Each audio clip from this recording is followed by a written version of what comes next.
Banter Fan Football Show. I'm your host today. It's your man, Mr. Banter, Banter Man. All I do is banter you. Now, this review is a review on Man United versus Crystal Palace at Old Trafford.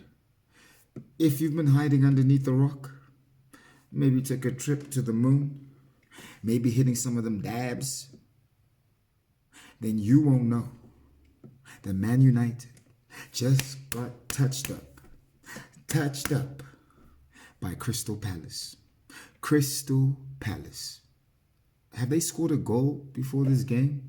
I don't think so. Did they score a goal? No. Yes, they did. 2 against Man United. Harry Maguire in defense. Wan-Bissaka, Luke Shaw, Lindelof. 2-1. I mean, in the balance of play, Man United had a great dominance over the game, would say. But was it really a dominance, or was Crystal Palace allowing Man United to have the ball? Knowing that if Man United have the ball, there's going to be a lot of sideways passing. And that's what I saw out of that midfield today. Not enough creativity. Look, I must say, compared to last season, it was more creative. It is more forward passing. It is more spontaneous attacks on the front foot, but not enough. If you look at teams like Liverpool and City, they play on the front foot always. The ball is always going forward. There's a plan. Man United kind of seem like we're waiting for Pogba, Rashford to pull a trick out the hat. And football is no longer a trick out of the hat type of business.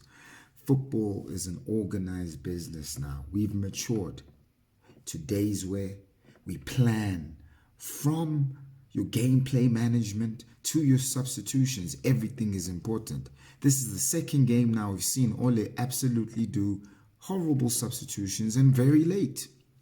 Now, are the substitutions late because there's not enough quality off the bench? Are the substitutions late because I almost called him Fergie? He ain't no damn Fergie. It's Ole, one of my favorite players, but he's a manager now and he's going to get it. I'm sick and tired of watching Man United continually do the same mistakes. I mean, full credit to Crystal Palace. They had a plan. They let Man United have the ball and defended very deep and with men behind the ball. I mean, it's the same old play. I mean, when these things happen to teams like Liverpool and City, that's when the quality steps up. That's when the Bernardo Silvas, the Firminos, the Manes of the world are able to take the game and think and change it. At Man United, we don't have enough football brain people. At Man United, we have classy football players, but I feel like they're not the main pieces to a game. They are cogs to a machine, and our machine is not very well oiled. So you take Paul Pogba, you put him in the Man City midfield or the Liverpool midfield. The people around him know their positions and they know their jobs. So that allows Pogba to do his job. In the Man United team, a guy like Pogba, McTominay, they don't know their roles. They don't know who's the holding midfielder, who's the attacking midfielder, and that's the biggest problem. So I get Ole playing on the counter, 2 holding midfielders, but that's the tactic we use when we go away at Wolves, which almost worked, by the way, but not quite because the quality is not there. Now, Man United lost. We can go on about Man United. But Roy Hodgson knew what he was doing. Roy Hodgson showed his experience. Roy Hodgson basically was like, I'm not going to let Ole get one over me. He's a young boy compared to me. Slapped him off at Old Trafford for 2-1. And I don't want anyone to think the banter show is about rants, but I tell it like it is, my man. I love Man United, but we crap right now. And we've been crap for a long time. I mean, I don't want to blame Woodward and the Glazers. I mean, that's another topic. That performance had nothing to do with the Glazers. Oh yes, we should have bought a midfielder, an attacking midfielder, a box-to-box midfielder after losing a guy like Ander Herrera. But having Ander Herrera in this midfield today, were we winning this game? I don't think so. That's why we let him go, because it made no difference whether we had him or not. But what I can say at Fulton is not picking up a guy like Milanko Savic or getting a guy like Bruno Fernandes. I mean, for Pete's sake, we could have got Lamina or the lad at Leicester City. What's his name? Yuri Tillemans, Ndidi, Damari Gray. I mean, anyone who's got grit. What's the lad they wanted from Newcastle? Why don't we go for him? Because we needed a holding midfielder that knows his roles, whether to go and who to hold, and who to help push the line up so we can put pressure on those teams. But my man, I could complain the whole day. I'm not so emotional about the game. I'm just really surprised that Man United could not see this happening. It was obvious from the get-go what the strategy was from Roy Hodgson. I mean, how do you lose to Roy Hodgson, man? I hate losing to Roy Hodgson, man. Roy Hodgson is horrible, but somehow seems to do it. Let's talk about the goals. Great goal, opening goal from, I think it's, was it Jordan or Andre? I always confuse them. I think it was Jordan Ira who scored that goal. I mean, first of all, Victor Lindelof. I think the dude's about 6'7", definitely taller than 6'5" foot.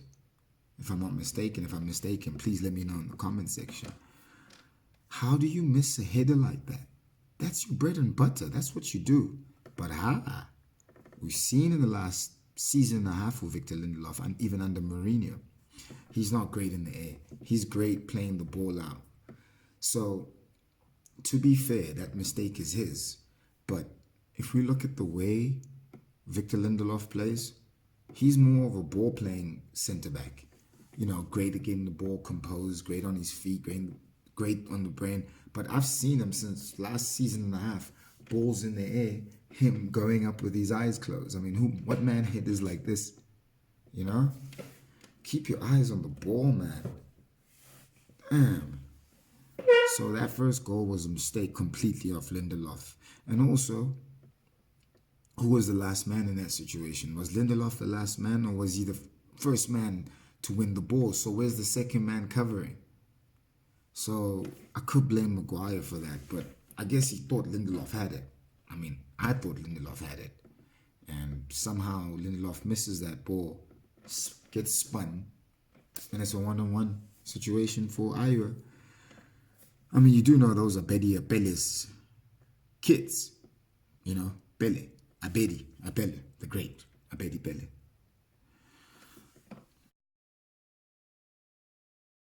We get it back. Dan James with a really good finish, you know. I thought he had lost it when he took it inside. Kind of had it under his feet, but still managed to get it out. Top goal, top young talent. Really interested to see this young man's development at Man United. A lot of people just think he's a pace merchant. I think he's got an excellent first touch. And I like his first touch. He always touches it into space. So he doesn't touch it and hold. He touches it and moves and creates space. So he's the type of player that's probably going to get like 6 to 10 penalties this season if he gets anywhere near that edge of the box or anything like that. But anyway, like I said, he took his goal really well. Great goal taken by Dan James. Really impressive.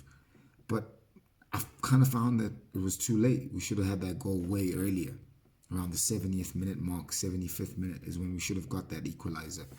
And then we could have gone on from the equalizer to chase the game for the win. But at the same time, I could see Palace's plan throughout the game was to let Man United have the ball, go out the gates, chase the game, and hit us on the counter. David De Gea, what's going on, bruv? I mean, even before that goal, you look shaky to me, bro. You don't look like the same David for the last, year and a half pending, besides the end of the season last season. But before the end of the season, year and a half going back, David De Gea has been solid. But this looks like the David De Gea, the skinny dude with the big hands that came when Ferguson was here. Just not sure, man. I don't know what it is, man. Did you want to leave? They didn't let you leave. But this is just a disappointing performance, man. I mean, like I say, full kudos to Crystal Palace. Crystal Palace deserved the win. Crystal Palace didn't play much football, but They gave us the bang, bang, bang, bang, bang, bang, bang. You know? In and out robbery. Eee! You know? Simple stuff like that. I had the crowd, get your hands up. You know, get your hands up. So I'll take that. Still 36, 35 games left in the season. International break approaching. And I don't know. Is it looking good? Is it looking bad? Is it optimistic? Can Oli turn it around? I mean, I'm about to go onto the internet. It's going to be crazy today. I'm going to be watching shows like United Stand. Catch Flix's interviews. Go catch all the crazy people outside the stadium. I wish I was outside the stadium. I'm all the way here in Africa, bro. You know what I'm saying? I'm all the way in Johannesburg, South Africa, boy. You know, the Queen's old land where the Queen used to do a thing. But she left us. Or was it Mbeki who kicked him out? I don't know. But anyway, like, as I said, this is the Banter Fan Football Show. My name is Banter Man, Banter Fan. And you can catch me on YouTube on Banter Fan Football Show. Yeah. Hey yo, back up in the booth. I'm here to speak the truth. Nigga, get it loose. Shorty, lose the goose. Cut me a Dutch. Purple silver haze. Fill it to the clutch. Let me get a touch. Let it haze out till the